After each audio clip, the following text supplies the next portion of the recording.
DraftKings, and we're looking at tonight's game between the Knicks and Cavs with Monica. Monica, you like Jalen Brunson to have over 8 assists. Why?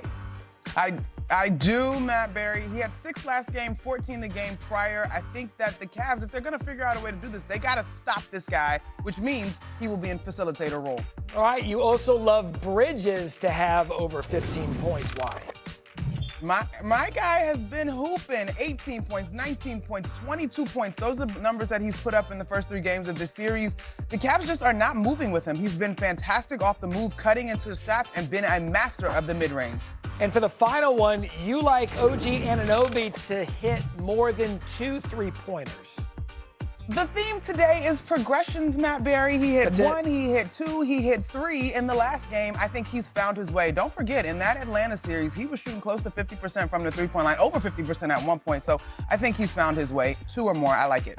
All right, so to recap, we're going to SGP this so hard. We're going Brunson 8 assists, Bridges to score 15, and Anunoby to hit 2 threes. These are on a parlay on the DraftKings Sportsbook app with the odds of plus 385. The Knicks might be up 3-0 in this series, but we're going to parlay that, and we're not going to tell Kenny Atkinson that they're down 3-0 because there's something about expectations and numbers. And anyway, take a listen. Analytically, I think we've won the I said 3 out of 3. We're 2 out of 3 in the expected. I don't know if you guys follow that. There's like an expected score, and we won 2 out of the 3. And I know you're looking confused, but there is really, if you believe in process and all that, like, man, take that layer. Us shooting way below expected, them shooting way over. I know no one wants to hear that. I think you guys like hearing it. I know, general public, no one wants to hear it. Everyone's outcome based, and sure, I get that too.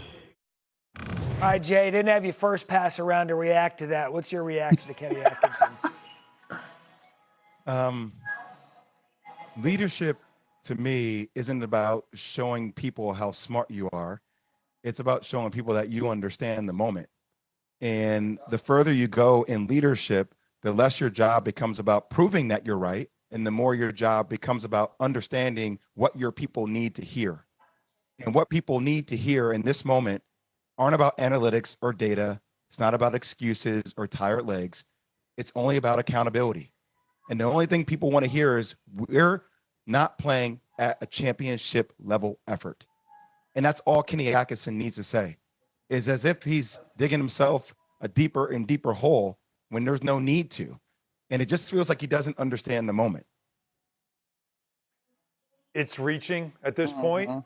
That's what it feels like. And when you saw the way your team played at the end of Game 3, you're at home, and there's a takeover, of course, of the arena from Knicks fans, which has become a thing. But just the defensive effort on this play. Yeah, I know you're down 14. I get it, but you can't. The controller just can't disconnect at that point.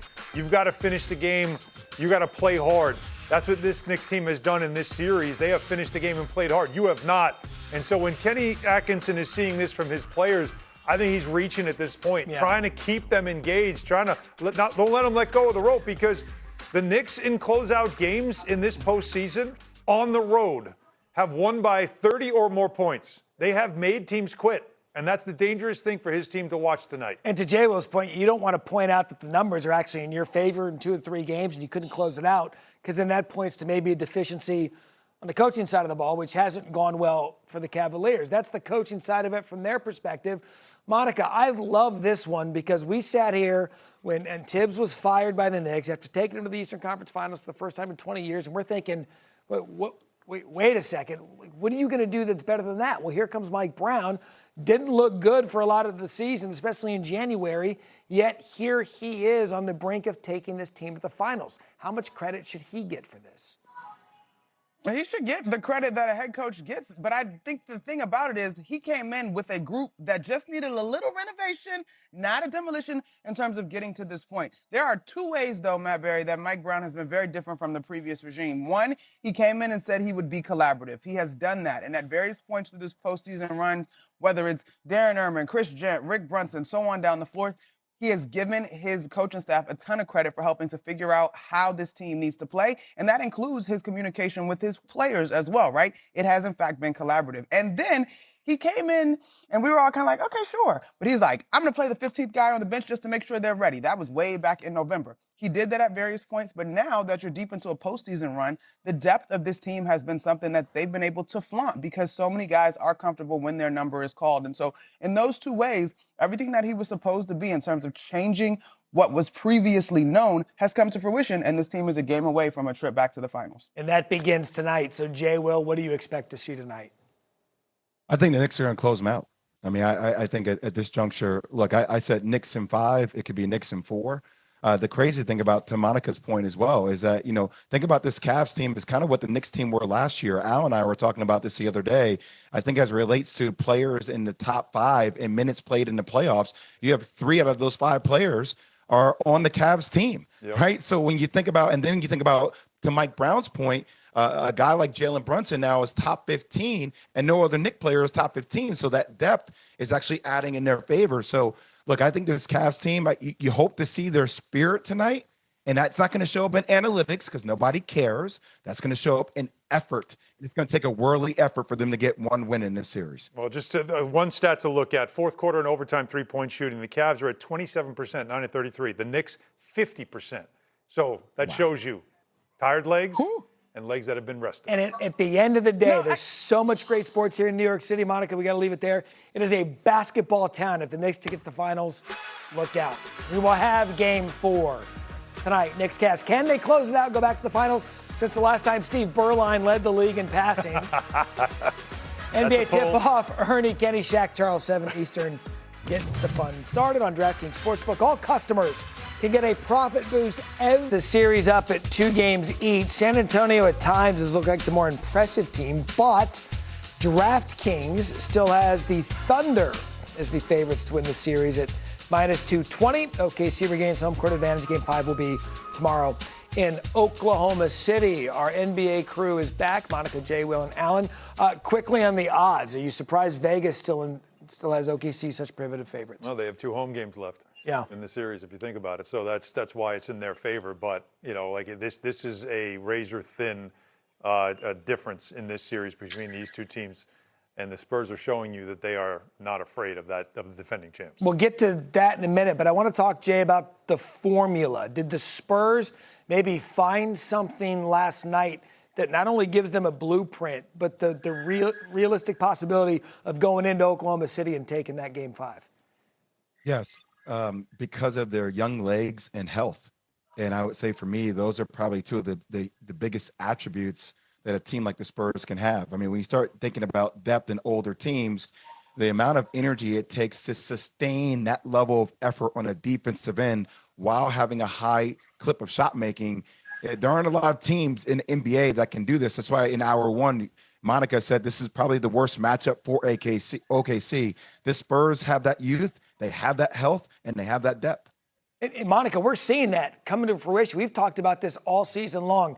Yeah, but what if Oklahoma City gets the Spurs, and we're seeing it play out right in front of us? Yeah, and I'll be honest, y'all, I have been one that questions whether or not the youth would be a detriment to the Spurs ultimately, but they've proven so far that it is a positive thing because they are learning on the fly, and Victor Wembanyama is the great equalizer when you have a young team. Now, I'm not ready to call this series. In fact, if you ask me to call this series MB, I don't know, because I don't know what's going to happen. I think the Thunder are going to bounce back and respond, but I will say this. We praise the Thunder for their depth.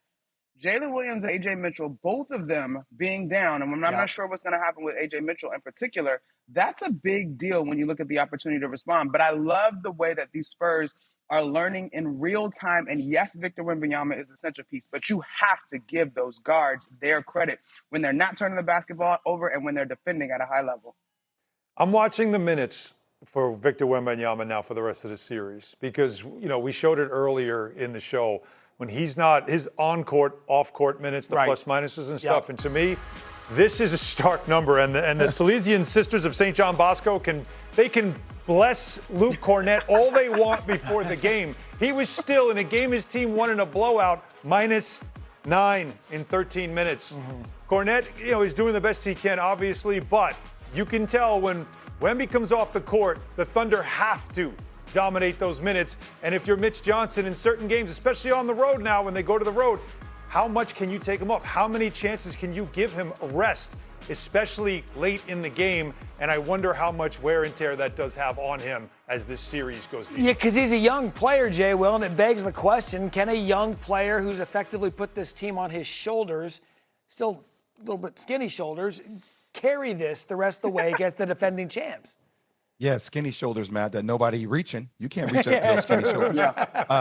I will say this back to Monica's point, because I thought was very important here, is not having A.J. Mitchell and J-Dub in the game. Think about what that does. I mean, those are two of your three primary ball handlers on the court that initiate the offense for a team that has to make read after read after read. So now that bumps Jarrett McCain up in the pecking order. It bumps Wiggins up in the pecking order. And these guys, even though they have depth, like the level of decisions they have to make at that clip, there's a drop-off between A.J. Mitchell and J-Dub to those guys. No offense to Jarrett McCain and Wiggins. They're both talented, but they're not at that same level. So I think that almost combats the fact of the plus-minus of when Wemby is on and off the court. It's something that OKC, will have to learn how to adjust to on the fly in 2 out of 3 games to win. The 25 points off turnovers is the formula that the Thunder normally use. Yeah. They normally use that against you. And what you also see here is Mitch Johnson and his coaching staff did a tremendous job where they have now adjusted. They know what that's the thing about the playoffs, right? The longer you go into playoffs, the longer you go into series, we know what you're doing. We understand it. And what you saw in that role was anticipating, was jumping routes like our NFL people would like to talk about. Yeah. That's what you saw from this team. They know some of the stuff you're running, and they're ready for it. All right, so Monica recused herself from this question. Go ahead, Monica. Go ahead.